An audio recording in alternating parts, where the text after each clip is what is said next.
So thank you everybody for attending today's presentation, Get to Know Seeing Eye Dogs. My name is Nadia. I'm a librarian with the Adult Programming Department at the Woodbridge Public Library. So if you have any questions or any concerns throughout the presentation, feel free to direct them to me in the chat. I'm listed as WPL librarian.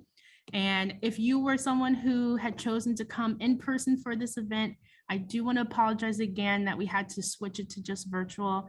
I didn't anticipate it being 100 degrees today. I don't think anybody did, even though, you know, it's been a crazy weather season, but we do apologize for having to make the switch to just virtual. It was the better decision for everyone involved. Any animals that were going to show up, we just didn't want anybody to be suffering in the heat.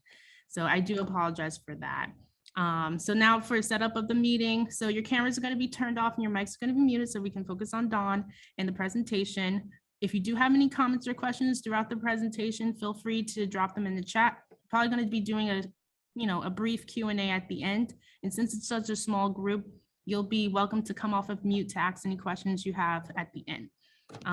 This program is a part of our annual summer reading club, Tales and Tales. It's coming to an end on Friday, but we want to thank everyone who participated in it. And, you know, if you still want to participate, you have tonight and tomorrow, so feel free to sign up for it. And to stay updated on our upcoming events, we do plan to switch back to being in person starting in September, but we're still going to give the Zoom option for anyone who's uncomfortable with doing in person right now. But we are doing that. So in September, our programs will be, most of them will be in person, some of them will be virtual. Just check out our calendar, our Twitter, Facebook, Instagram, or our website, woodbridgelibrary.org, to find out any information about any of that. And now, enough from me. Please join me in welcoming Outreach Coordinator for the Seeing Eye, Don MacGowan. Hello and good afternoon, everyone. It's a hot day, and I'd like to think we have a hot topic for today. So I'm pleased to talk to you about the Seeing Eye. Now, all of you have your video turned off. If some of you want to turn your video on, I really would appreciate that, because it's much more pleasant for me to talk to people even on the screen than it is to talk to blank screens. So if any of you want to show your faces, please. Oh, I see Cadence. Good for you. Hello, nice to see you. I would like it. I would appreciate it if some of you would. Well, so we're going to talk about the Seeing Eye, and I'm going to guess that some of you. There's Shaitel. Chaital.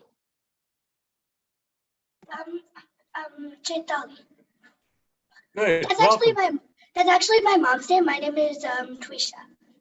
Trisha? Yeah. Okay, good. It's nice to see you. Nice to see a couple of faces. It's much more fun than blank screens. So we'll talk about the Seeing Eye.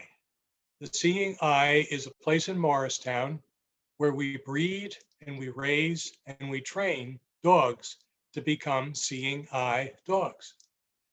Now, have any of you listening ever been to the Seeing Eye?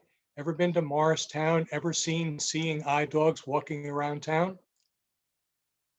Now, it's a few miles from Bridgewater from Woodbridge rather, to Morristown, so I understand that. So we breed and we raise and train dogs to become Seeing Eye dogs. Now, before we talk about the dogs themselves and breeding and training, I want to talk about blindness, because that's what this is all about. It's all about helping people who are blind live their lives better. So what do you think? I'm going to ask the two of you that I can see, and anybody else that wants to chime in. What do you think is a really important quality of your life? What's an important quality of your life? Cadence, any thought? Do you have any idea what I'm asking you about? What's important to you in your life? Yeah, okay. My family. I'm sorry? Your family? Absolutely, yeah, family and friends, yeah. Any other thoughts? Well, I'm going to suggest what I think is the most important quality in all of our lives, and that is our independence, our independence. And that means the ability to do things on your own, to go out, to go places, to do things all by yourself without having to ask anybody for help. Now, maybe depending on how old you are, you need to talk to your parents or your teachers or somebody to say, is it okay if I go outside and ride my bike and go over to my friend's house? And they'll probably say, sure, that's fine. But you have the ability to do that. You have the ability to go, to walk to some friend's house or to get on your bike and ride around. All of those kinds of things are very important and they make you independent. Can a blind person be independent? Do you think a blind person can be independent? You're saying, no, you don't think so. Well, I'm going to suggest that blind people want to be independent. They can't do everything that a person who's not blind can do. They can't get in their car and drive, for example, because they can't see anything. But they want to be able to do everything that their capabilities allow them to do, to be independent. And the mission at the Seeing Eye, bottom line, is to give people who are blind all the independence that they can handle. Sound like a good thing? I think it does. Yeah, good. Thumbs up. Absolutely. Well, okay. So at the Seeing Eye, we breed and we raise and we train dogs to work as guide dogs to help people who are blind be independent. Now, people who are blind, they become blind for a few different reasons. Some people are born blind. Think about that. You're born blind. You've never seen anything in your entire life. You don't know what colors look like. You don't know what green grass looks like. You don't know what people in your family look like. You don't know anything. Their world is black. That's all they can see is black. And that's a tough way to begin life, to say the obvious. But you know, people who are born blind just simply adjust to it. Okay, I can't see. I've never been able to see. I don't know what I'm missing. I'll live my life in the best way I can, even though I'm blind. It would be as if I was born and I didn't have my right arm. Well, I would never know what it was like to have a right arm, and I wouldn't miss it. I would just say, I just have a left arm. And so it is with people who are blind. They say, I can't see, but it's okay. I can live my life in other ways, even without seeing. Some people lose their vision in the middle of their lives, you know, in their 30s or 40s or maybe 50s, for diseases, for accidents, for illnesses, for industrial accidents in a factory, soldiers in a war. They sometimes lose their vision in an explosion. Terrible thing to happen. People sometimes lose their vision slowly over 5 or 10 or 15 years, where their vision closes in and in and in till at the end, all they can see is through a little, like looking through a straw. And then one day they wake up and they can't see at all. Or other people lose their vision just like that. They can see 1 minute, they can't see the next. And that's tough. You know, that's tough when you've been able to see. But at least these people have been able to see. They do know what green grass looks like, or the blue sky, or their family members. They had vision, and you can speak to them about, oh, I saw a red car outside. And they say, yeah, I know what red is. I know what a car looks like. You know, you can have that conversation. So people who lose their vision midway through their lives, it's a big adjustment that they have to make, but they do. They learn to live without it. And I'm going to describe some of the ways that they do. And other people, as they get really old, sometimes lose vision through things like glaucoma or macular degeneration, or the results of diabetes, or serious cataracts that can't be corrected. And that's a problem because as you get older, life gets a little tougher. It'll get tougher to do everything that you normally do. And if you're losing your vision on top of all of that, that's really a very serious problem for people. But it's what happens. And nevertheless, we want to be able to give people what we can, a dog in our case, to help them be as independent as they can possibly be. So that's how people become blind. And people who are blind get around in lives in a variety of different ways. There are some people who use a sighted guide. That is another person, maybe a husband or wife or brother or sister or friend. Somebody says, yeah, I'll guide you. I'll help you get places. I'll help you go where you want to go. Here, take my arm, hold my arm, and I'll lead you, and we'll walk, or maybe we'll go in the car or whatever we do.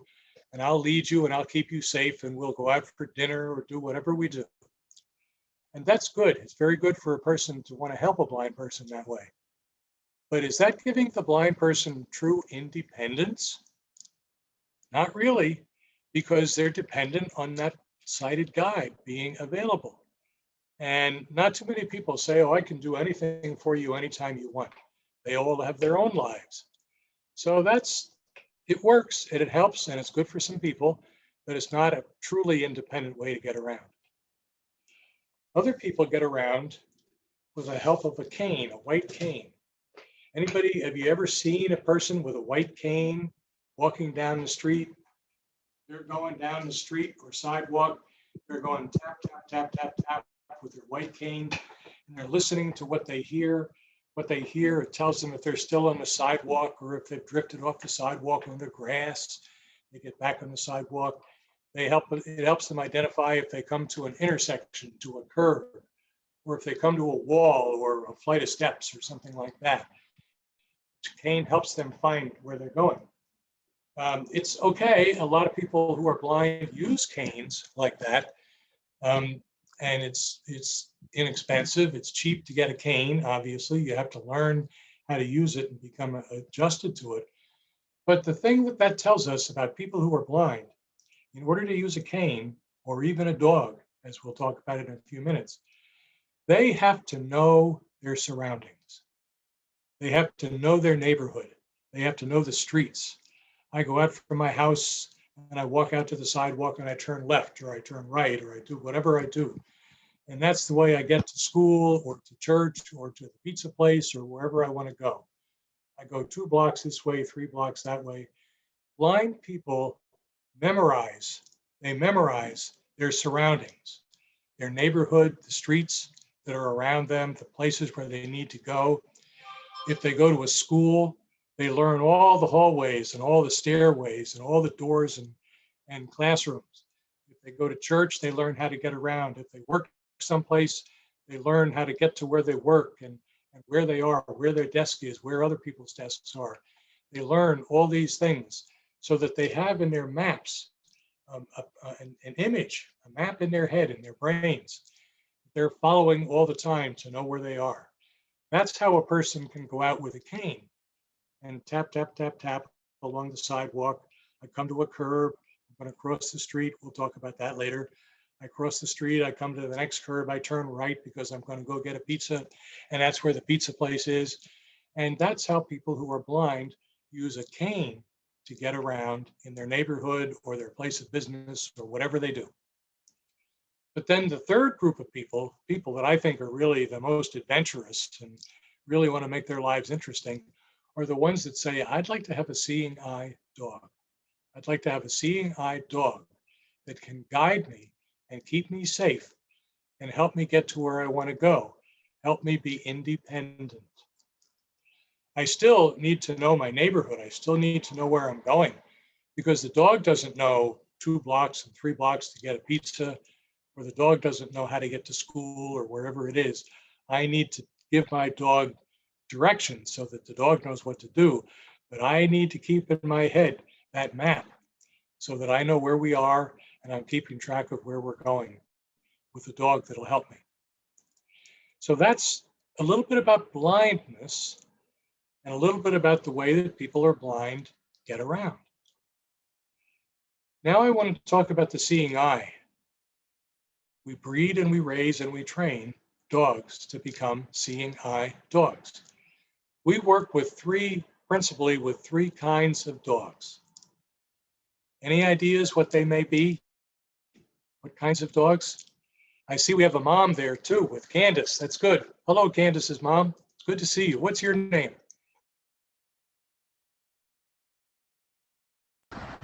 Amanda. Amanda. Okay. Any idea what kind of dogs we use? Shepherds, Shepherds? collies, Yes. maybe collies Right. sometimes. Collies, No, we don't use collies, labs. labs, and golden retrievers. Oh yeah, I forget about them all the time. Those three kinds of dogs, German Shepherds, Labrador Retrievers, and Golden Retrievers. And if I had visited you in person today, I was going to bring along a beautiful golden, yellow lab, who is just the nicest dog you could ever imagine. Another time, another time when we can all be in person together, we'll bring a dog and talk more about this. But those are the kinds of dogs we use. We use French poodles occasionally because French poodles have hair, not fur, and they don't cause allergies in people. So if a blind person says, I'm blind, I'd like to get a seeing eye dog, but I'm allergic to Goldens and Labs and German Shepherds, we say, well, we could train a French poodle for you, and that won't bring out your allergies, and that works. They're a little bit different than the others, but they work. We like to use those three kinds of dogs for a few reasons. They're big enough and strong enough to do the job that we need them to do. They have good hearing, they have good vision, they're smart dogs, they have great personalities. And that's one of the reasons we really like them. But there's one more reason that makes them very important, and that is they like to please. They like to know what's expected of them. If we train them, they like to know what's expected of them, and they like to please, and they like to be praised, and they like to be encouraged, just like you guys. Everybody likes that. We like to know what we're supposed to do, and if we do that, and somebody says, thank you for doing what I asked you to do, and we smile and we feel good, and that's the way it is with the dogs. They like to be told, good dog, patted on the ears, all those kind of things. And that reinforces their behavior and they keep doing it. So those are the kinds of dogs we use. Now at the Seeing Eye, in normal times, meaning when there isn't COVID, we breed something like 400 dogs a year. 400 dogs a year. A lot of dogs, a lot of dog food, a lot of dog poop, a lot of dog everything. But about 400 dogs over the space of the year, not all at once, but over the space of the year, we breed about 400 dogs for those three breeds. And each of those dogs starts out his or her life in a facility that we call our breeding station, which is a building where we have medical facilities as well as kennels and pens to keep the dogs. So veterinarians can be there to help as the mothers are giving birth to puppies. And in that building that we call the breeding station, which is in Chester, New Jersey, in that building is a room that we call the puppy playroom. The puppy playroom. It makes you smile just to think about it. A room full of 6, 8, 10, maybe 12 puppies. Little, they're just a couple of weeks old. You could hold them in your hand. They're little puffballs like this. But we want them to be out in this puppy playroom to get exposure to being with other dogs, to get used to being around other dogs. They play together, they climb all over each other, they nip at their heels and their ears and all those things. And in the puppy playroom, some of the floor is carpet, some of it's tile, some of it's wood. So the puppies get used to feeling those things under their feet. There's even a section that's like the subway grates in New York City, because some dogs will end up spending time in New York City. We want them to get used to that. And they go outside in the grass and pavement, macadam and dirt, all that. So they feel all these things under their feet as they're beginning to learn about the world that they've been born into. We play sounds in the puppy playroom. You suppose we play beautiful music?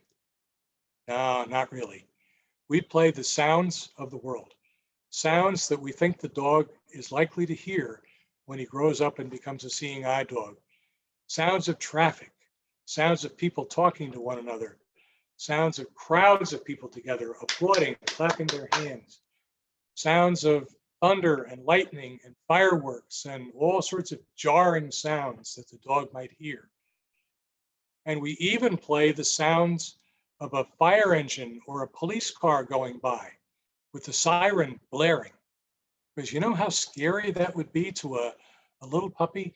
That would frighten him to death. He wouldn't know what that noise is all about. We want the puppies, when they're really young, to hear all these sounds and experience all these things underfoot so that they get used to them and they become accustomed to them and they're not afraid of them later on.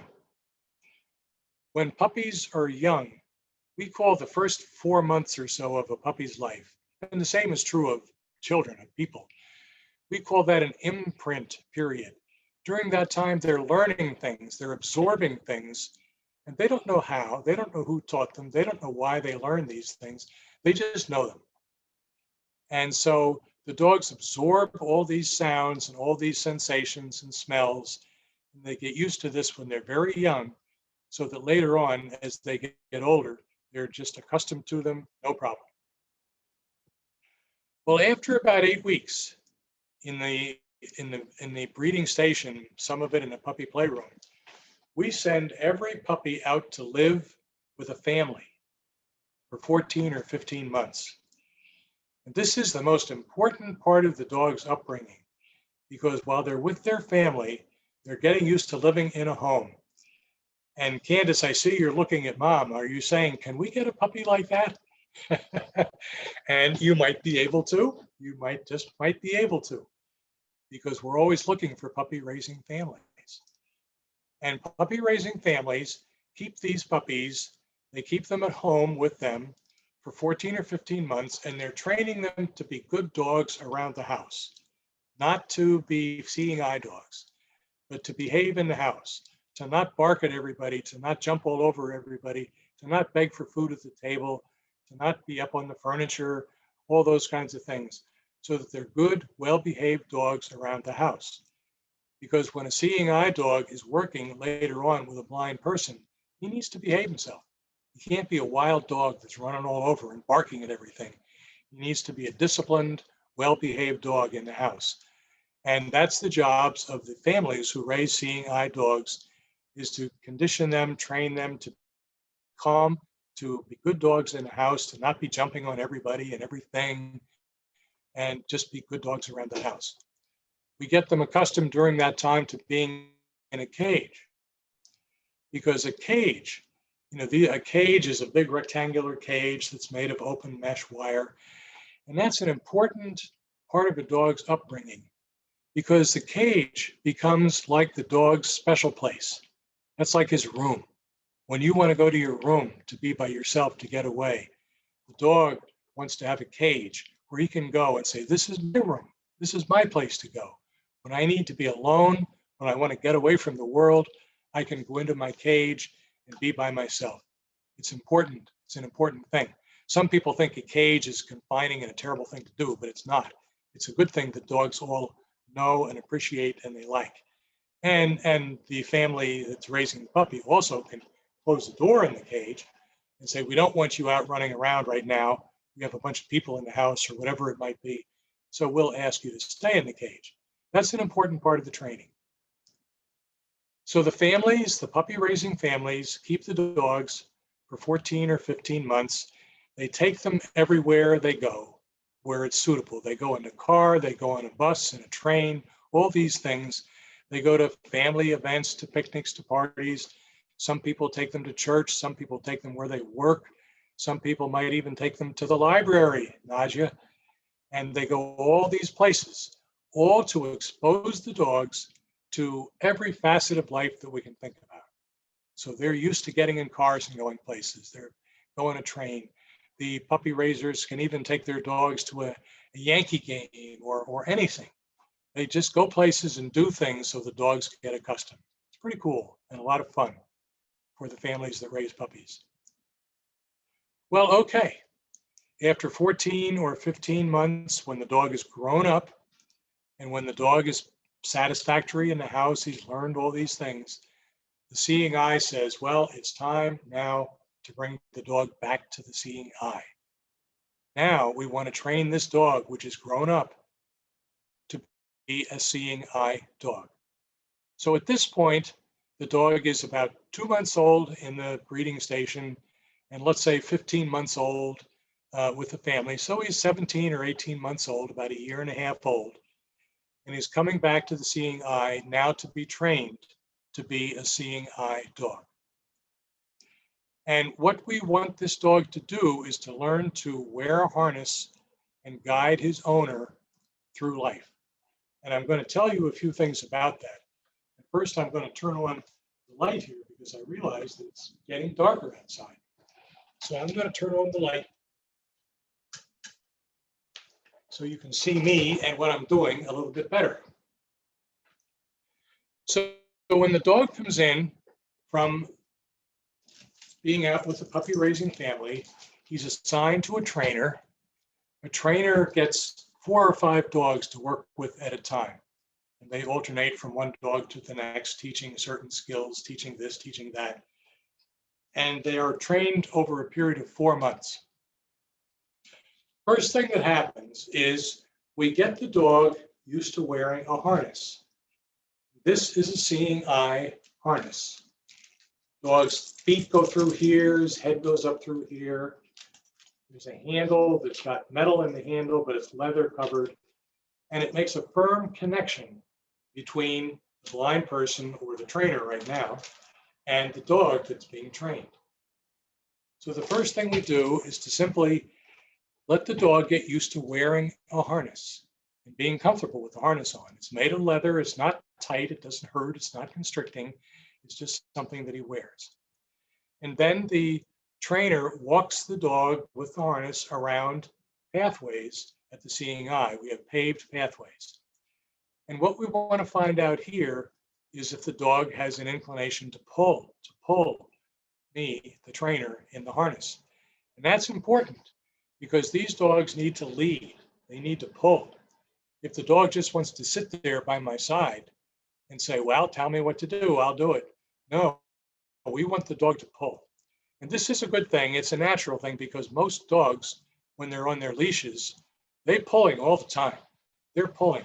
They can't wait to get to the next tree or the next fire hydrant or the next whatever's up there so that they can sniff all of the juicy smells that are there. They have a desire to pull. Do either of you that I can see, do you have dogs? You have a dog? Yeah? What kind of dog do you have? 2 of them. What kind of dogs do you have?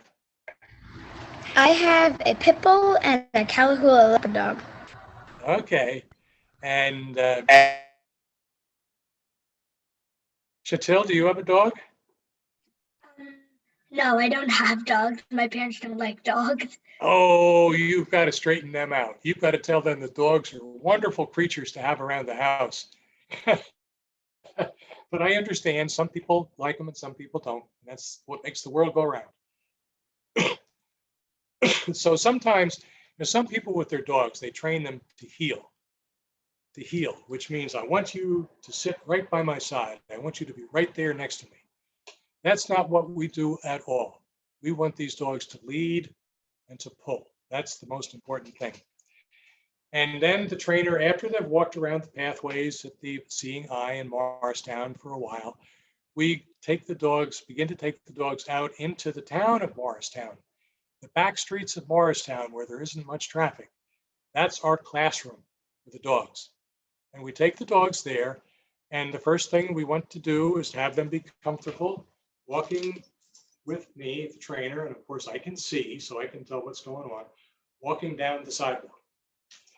And we walk down the sidewalk and we come to a curb, to an intersection, to a cross street. What do you think we want that dog to do when we come to an intersection? What do you think he should do? Anybody got any ideas? We want this dog to stop. We want this dog to stop, right? So that I don't walk out into the middle of the street and get run over by a car. That's what I want the dog to do. Wow, wind is blowing up here. I think it's going to rain again today. And so we take the dog, the trainer takes the dog with the harness, and they walk and they walk and they walk. I'm going to close the window.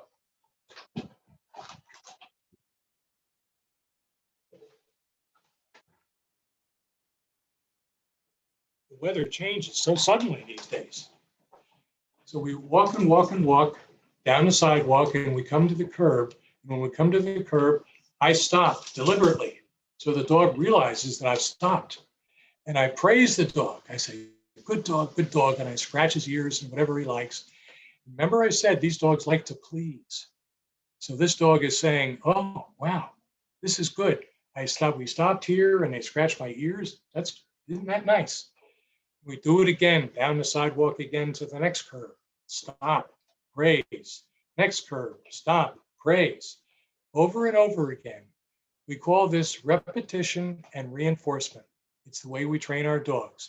We do something over and over and over and praise the dog, reinforce what he's doing until he figures it out.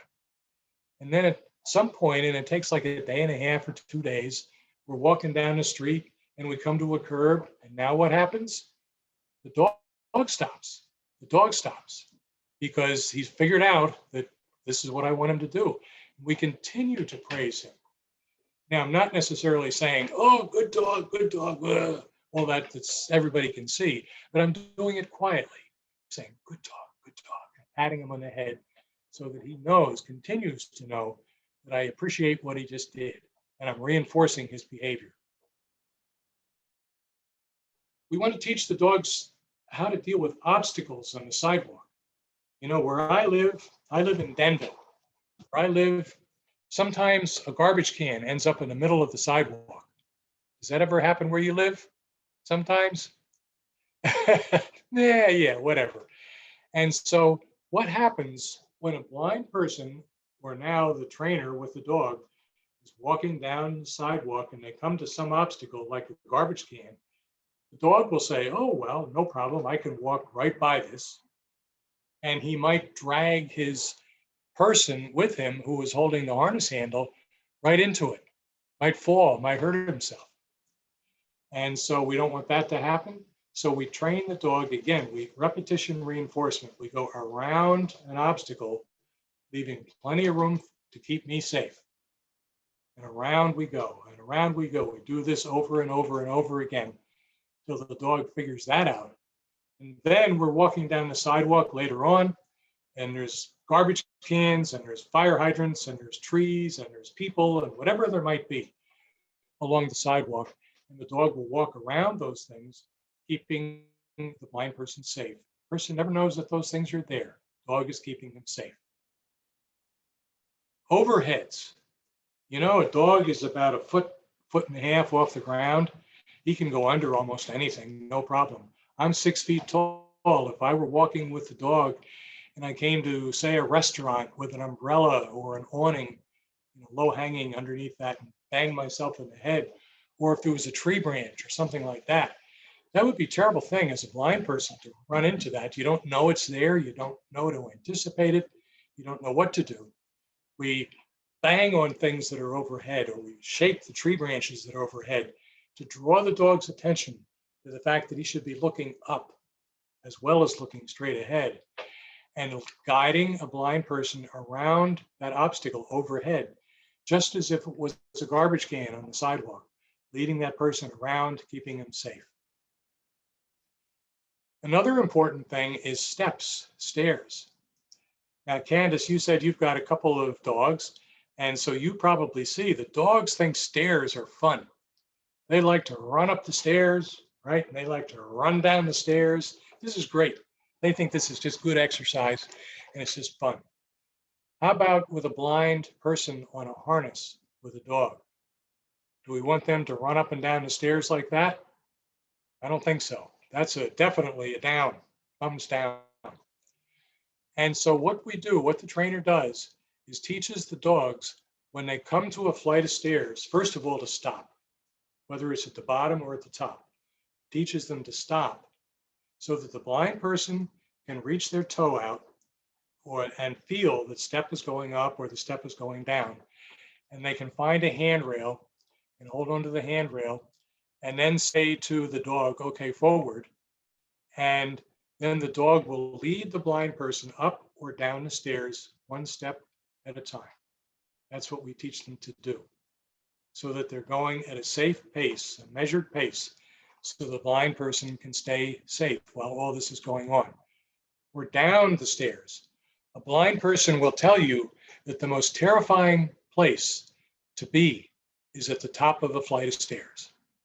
They don't know how many stairs there are. They may not know whether they're carpeted, whether they're concrete, whatever it is. I mean, nobody wants to fall down a flight of stairs, and particularly a person who's blind. So they count on the dog to lead them to the top of a flight of stairs and stop.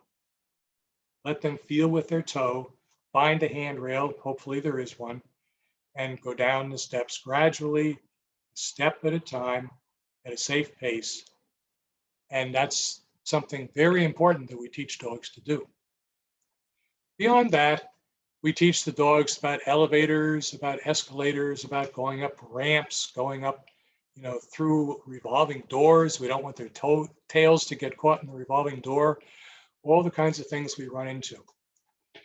And we take the dogs into New York City. We want to find out if a particular dog likes to be in New York City. And dogs are like people.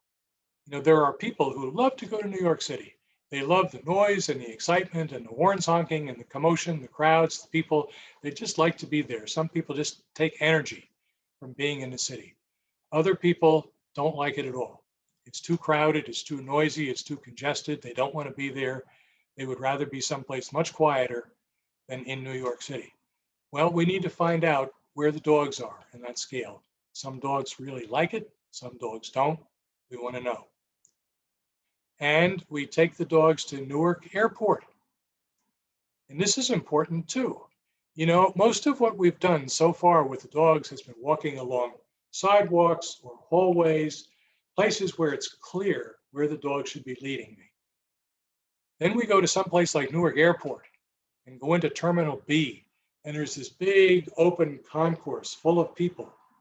Nothing obvious to the dog about where he should be leading his person. And we want the dog to experience that. Now, the dog can't figure out how to get to gate 96. They're never going to do that.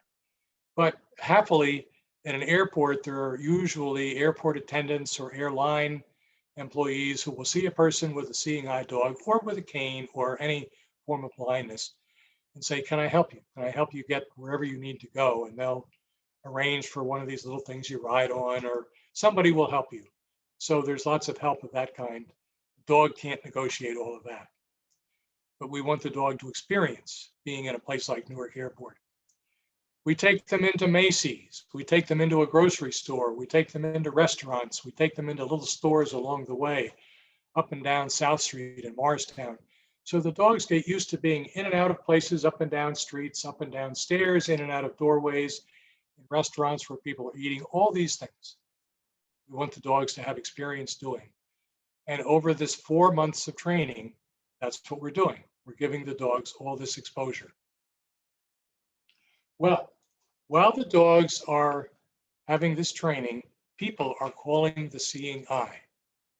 And they're saying, hello, I'm blind. Someone in my family is blind. What do we do? Can we get a seeing eye dog? How does all this work? And we say, well, okay, let's have a conversation.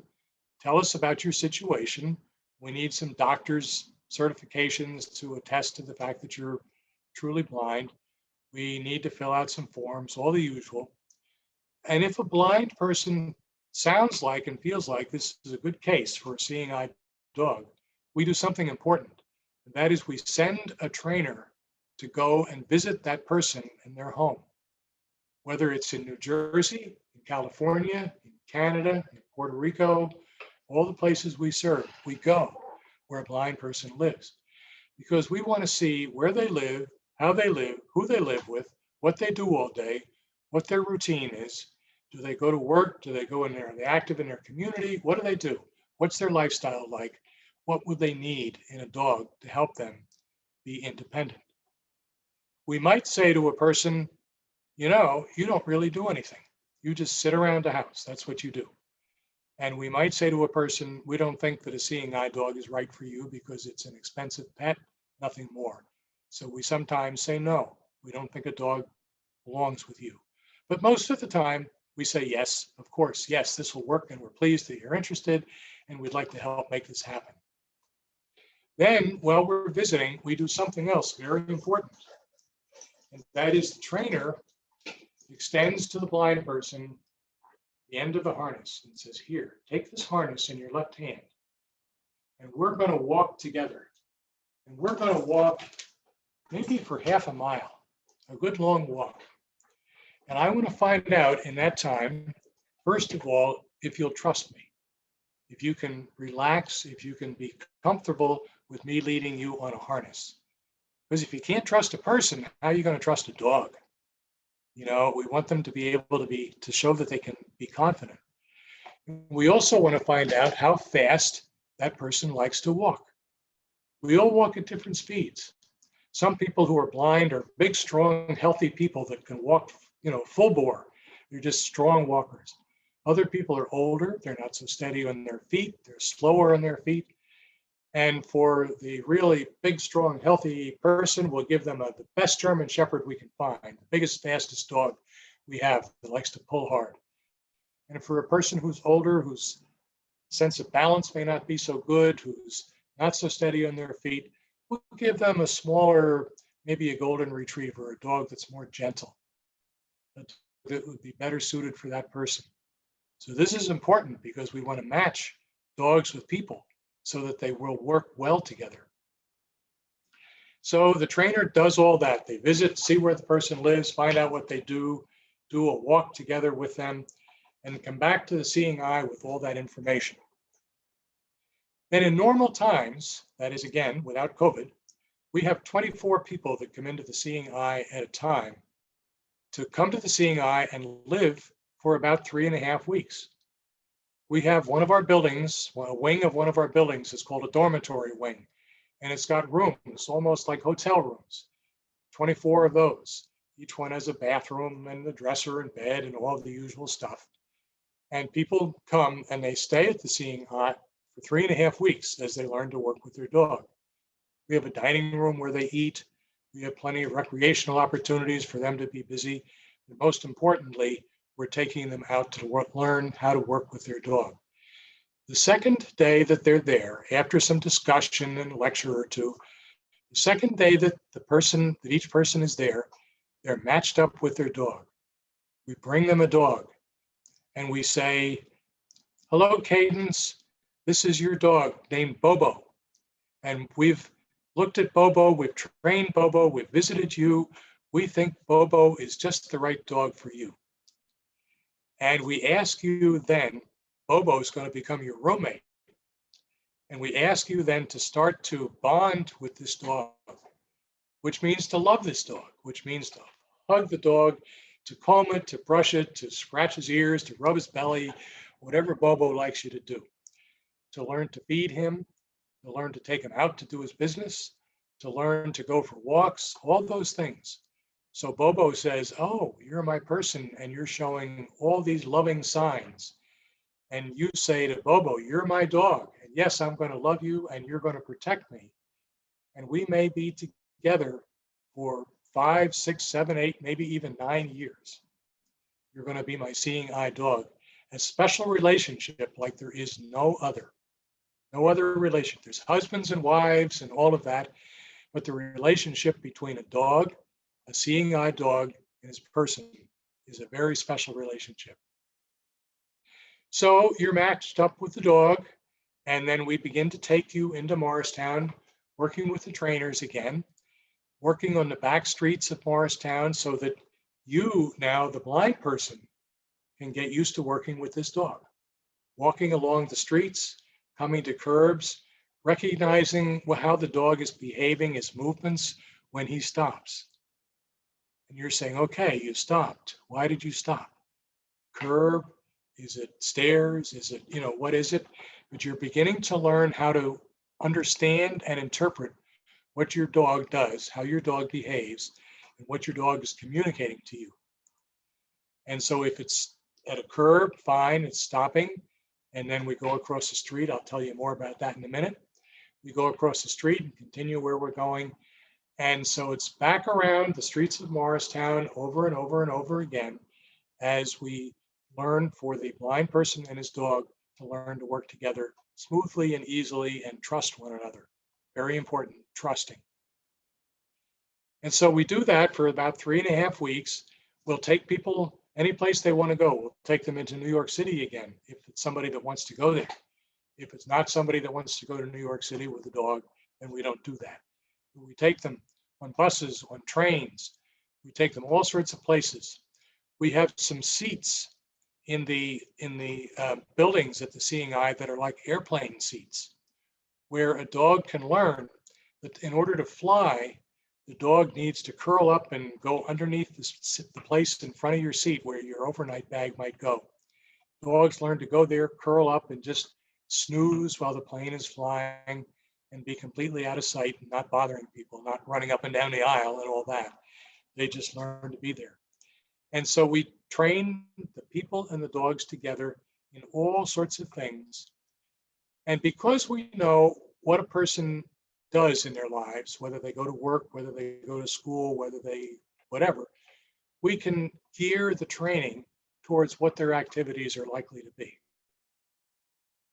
After 3.5 weeks, we're done with this, and assuming that all has gone well, then we send the person home to begin to live their own life in their own homes, in their own communities with their new Seeing Eye dog, which means that they go out and they go up and down the streets to get the dog acquainted with its new neighborhood, the streets, the cross streets, the places they go, the pizza place they like to go, the school they like to go to, the dentist, whatever it is, all the places that the person goes, the dog, the Seeing Eye dog needs to learn those places as well, become familiar with them so that they can confidently lead and guide their person around in their new community and give them independence and help keep them safe.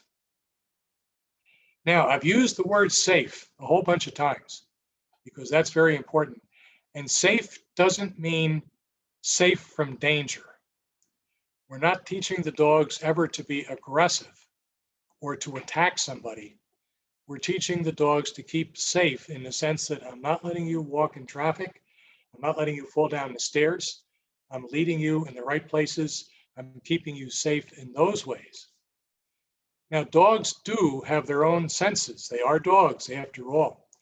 And if they feel that something isn't right, like if somebody might be coming after you or attacking you or just doesn't look right, dogs will growl, they'll bark, they'll bar their teeth, they'll give off signs that say, I recognize something isn't right.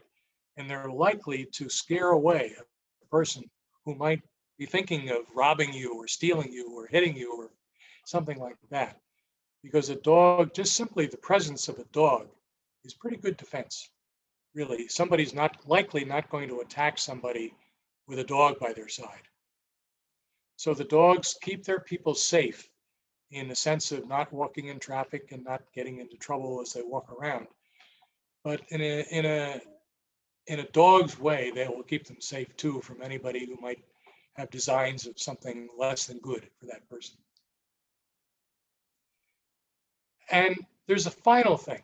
I said we keep the people safe, we give them independence. We also help people who are blind be comfortable with other people.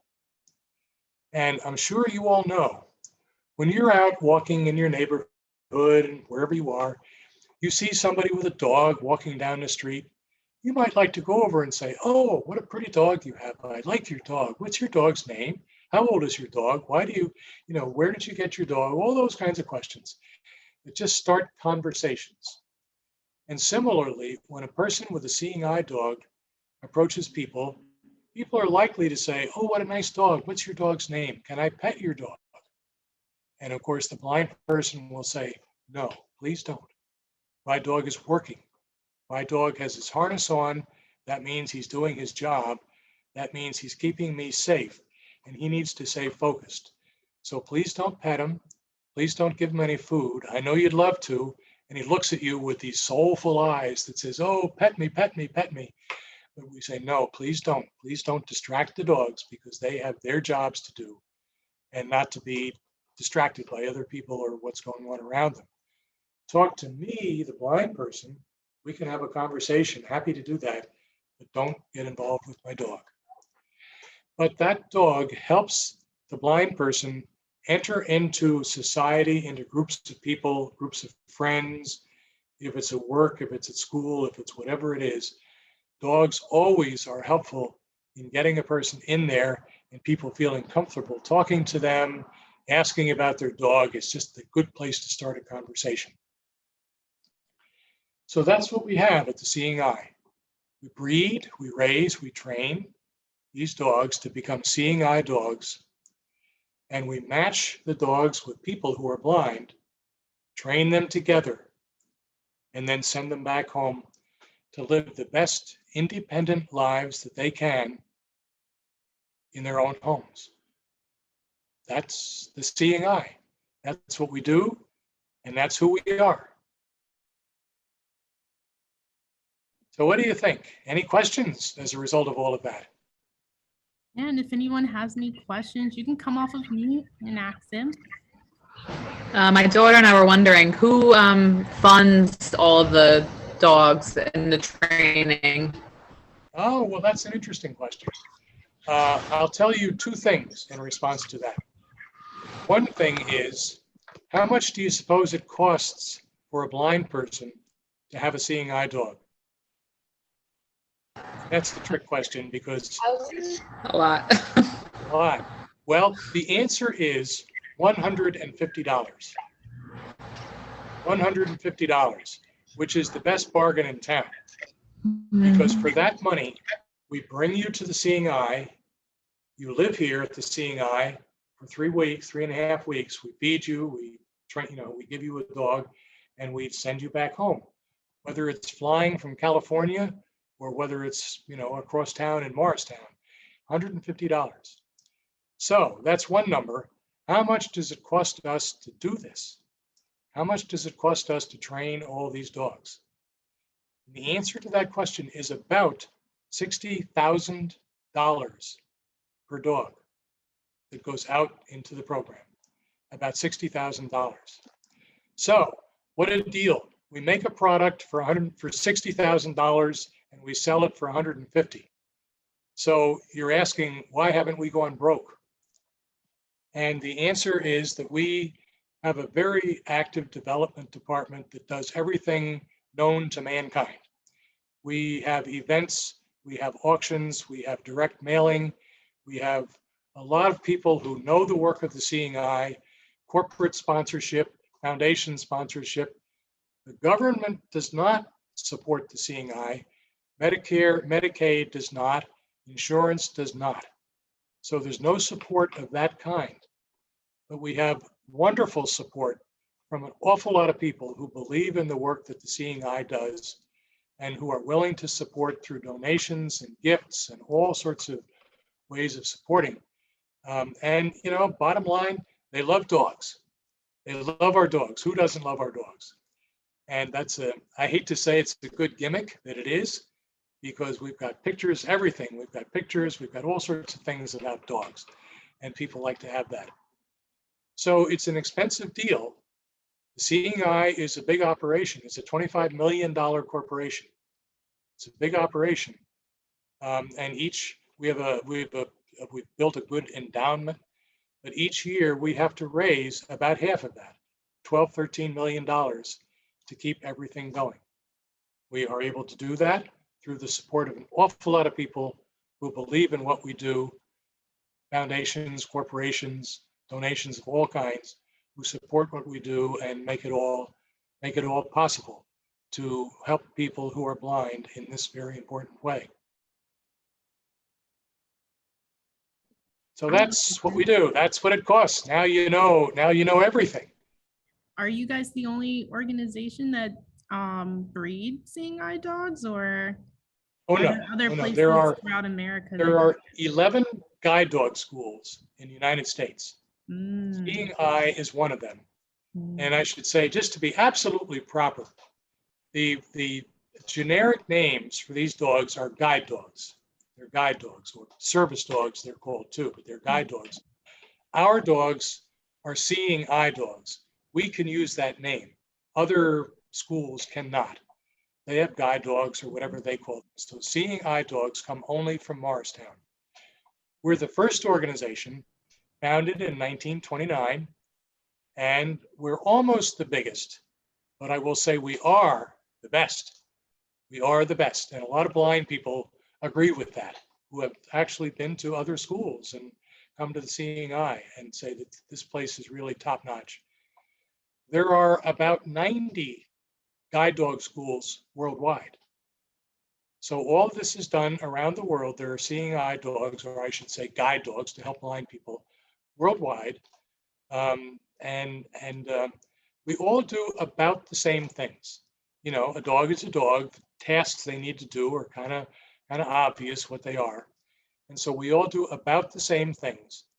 There's no affiliation among these. They're not related. There's not a franchise or a chain of guide dog schools. Each one is independent for the others. We do come together. There's an organization called the International Guide Dog Foundation, IGDF, which is where from all over the world, guide representatives from guide dog schools come together and they learn what's going on. You know, how do you do certain things? How do we do certain things? What research is going on that could benefit what we're doing, it could benefit the dogs, even research into blindness of various sorts. So there's a connection between these 90 schools worldwide, but they're not affiliated or related, or they're not, you know, a corporate entity of any sort. Each one is independent. Good questions. Good questions. Yeah, and if Anything else? anybody else has any other questions, feel free to come off of mute. If you don't feel comfortable coming off of mute, you can leave them in the chat and I'll read them off for you. But I know I learned a lot today. I feel like I have a much better understanding of Seeing Eye dogs. And A lot more to it than you thought, right? a lot. I didn't know. I think it's really cool that you guys, you know, have them live together kind of. I did not expect that aspect. And I think that's really a really nice way of getting the dogs used to the person and the person used to the dogs. Oh, like absolutely. That's a really cool Absolutely. thing that you guys do. Well, now we've talked about this since we decided to do this by Zoom. That's fine. I can tell you lots of things, but I'm not as good as a real dog. Mhm. And after the dust settles, which it will from COVID or whatever, after it cools off and the library's open, we'll arrange to do something in person Oh, definitely. Yes. with a dog or a couple of puppies or whatever it is. We'll do Yes. that in person. I see Candace smiling, right? You'd like to do that? And I see another smile over here too. I say everybody's smiling. Okay. Yes, So we'll do definitely. that. We We'll got do to do that. something like that again because, you know, like I said, we were all looking forward to having the dogs come. We were very much looking forward to that, but you know, it is what it is. But yes, we will definitely try to arrange something again, hopefully in the near future, if possible. Definitely. Yeah, that'll be fine. We'd be pleased to do that. Yes. And if nobody else has any other questions or comments, I think we're gonna end the call for today. If nobody else has any last minute things to add in today. No? Everyone's being shy? I think I got one wave in the chat. Sherry, do you have a question? No? I think that's supposed to be an A applause. clap? Okay. I'm I'll still accept getting that used as to an Zoom, applause. guys. But yes, it is. There we Okay. go. Thumbs But up.